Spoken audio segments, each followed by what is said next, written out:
Good morning to all. ఈరోజు నేను చెప్పే టాపిక్ ఏంటంటే application of simple electrical circuits గురించి చెప్తున్నాను. అందులో ఎల్ఆర్ సర్క్యూట్స్ గురించి చెప్తున్నాను. ఓకేనా. ఎల్ఆర్ సర్క్యూట్స్ అంటే ఏంటంటే ఒక ఎనర్జీ సోర్స్ కానీ వోల్టేజ్ సోర్స్ కానీ ఉండి రెసిస్టెన్స్కి ఇండక్టెన్స్కి కనెక్ట్ అయి ఉంటే కనుక మనం దాన్ని ఎల్ఆర్ సర్క్యూట్స్ కింద చెప్పుకుంటాము. ఓకేనా. When switch is closed current will be pass, that means current is flow అన్నమాట. That means IB the current flowing in circuit containing resistor R and inductance L is connected in series with voltage source at any time t. ఓకేనా. ఇక్కడ మనం ఒక సిరీస్ని connect చేయాలంటే ఒక complete energy source ఉండాలి, అలాగే resistance plus inductance ఉండాలి. By using Kirchhoff's law E is equal to ఏమని చెప్తున్నాము, విఆర్ ప్లస్ విఎల్ అంటే ఏంటంటే ఇక్కడ కంప్లీట్ ఒక energy source is equal to resistance plus voltage అనమాట, ఇండక్టెన్స్ అన్నమాట. అంటే క్రిచాఫ్ లా అంటే ఏంటంటే the algebraic sum of the voltage drops in each part of every closed circuits is equal to the electromagnetic force, motive force. ఓకేనా. So మనం Kirchhoff law use చేసి ఏం చెప్పుకోవచ్చు, E is equal to VR plus VL. మనకి తెలుసు రెసిస్టెన్స్ని ఈ సింబల్తో indicate చేస్తాము, దీని యూనిట్స్ వచ్చేటప్పటికి ఓమ్. అలాగే ఇండక్టెన్స్ని ఈ సింబల్తో ఇండికేట్ చేస్తాము, హెన్రీ. కెపాసిటెన్స్ వచ్చేసరికి ఫారడే. వోల్టేజ్ డ్రాప్స్, ఇందులో విఆర్ అంటే ఏంటండి, వోల్టేజ్ ఆఫ్ రెసిస్టెన్స్ అని, దాన్ని దేంతో ఇండికేట్ చేస్తామంటే ఆర్ ఇంటూ ఐ. అలాగే వోల్టేజ్ ఆఫ్ ఇండక్టెన్స్ని ఎలా ఇండికేట్ చేస్తాము, ఎల్ ఇంటూ డిఐ/డిటి. అలాగే వీసీ ఈజ్ ఈక్వల్ టు అంటే voltage of capacitance is equal to 1/c integral I into dt. ఓకేనా.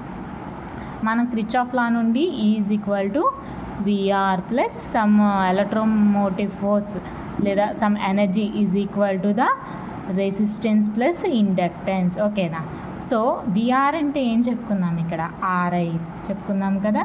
సో ఆర్ఐ ప్లస్ విఎల్ అంటే ఏంటి, ఎల్ ఇంటూ డిఐ/డిటి. ఓకేనా. ఇప్పుడు ఈ ఈక్వేషన్ని నేను ఎల్తో డివైడ్ చేస్తున్నాను, అప్పుడు ఏమవుతుంది, E/L is equal to R/L into I plus డిఐ/డిటి. ఓకేనా. ఇది ఇప్పుడు నాకు ఎలా అనిపిస్తుంది అంటే linear differential equation. This is in the form of linear differential equation. ఎలా ఉంటుంది form, dy/dx plus p into y equal to q. So ఇదే కదా మనకి లీనియర్ డిఫరెన్షియల్ ఈక్వేషన్.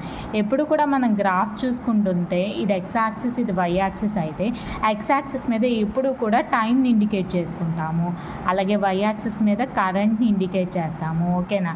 x అనేది టైం అవుతుంది, ఇది ఇండిపెండెంట్ టర్మ్ అవుతుంది, అలాగే y అనేది కరెంట్ అవుతుంది, ఇది డిపెండెంట్ టర్మ్ అవుతుంది. ఓకేనా.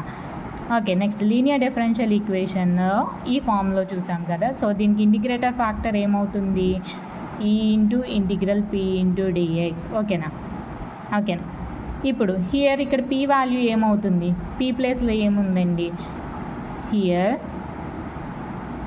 P is equal to R/L and q value ఏమవుతుంది, క్యూ వాల్యూ వచ్చేసరికి E/L. ఓకేనా.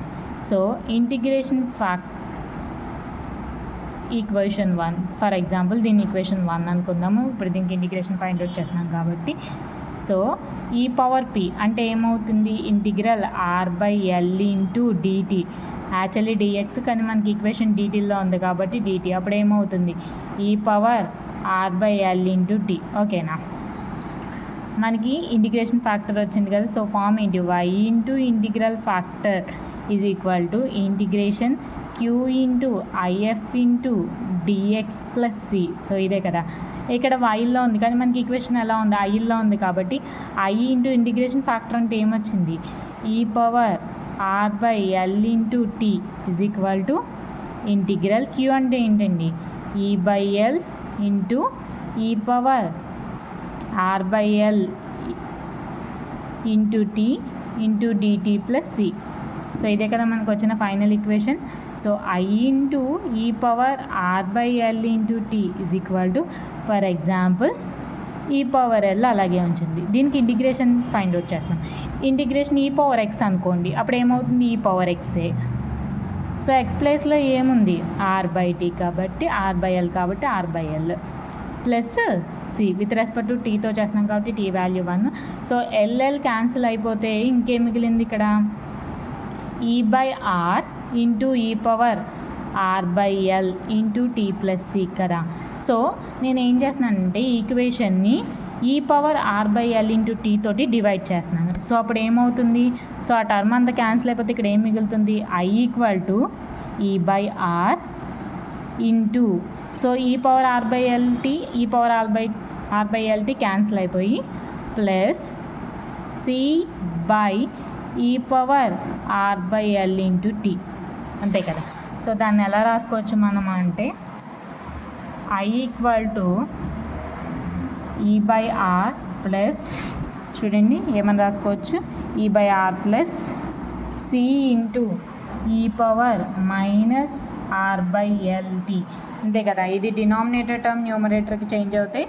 c into e power denominator న్యూమరేటర్కి వెళ్ళింది కాబట్టి పవర్లో -r/lt ఓకేనా. ఇప్పుడు at a time t equal to 0 i equal to 0 తీసుకుంటే నాకు c వాల్యూ కావాలి కాబట్టి నేను ఏం చేస్తున్నానంటే టైంని అండ్ ఇంకా ఏంటి ఇక్కడ i అంటే ఏంటి కరెంట్ కదా. సో ఇవి రెండిట్ల వాల్యూలు 0 తీసుకుంటున్నాను. అప్పుడు ఏమవుతుంది 0 is equal to e/r plus c into ఈ పవర్ ఈ టర్మ్ అంతా ఏమవుతుంది కంప్లీట్గా 0. సో e/0 అంటే ఎంత వాల్యూ 1 కదా. So e/r plus c that means c is equal to ఎంత వచ్చింది మనకి -e/r ప్లస్ టర్మ్ అటువైపు వెళ్తే మైనస్ కదా. సో ఈ వాల్యూ వచ్చింది. ఈ వాల్యూని ఇప్పుడు ఈక్వేషన్లో సబ్స్టిట్యూట్ చేయండి.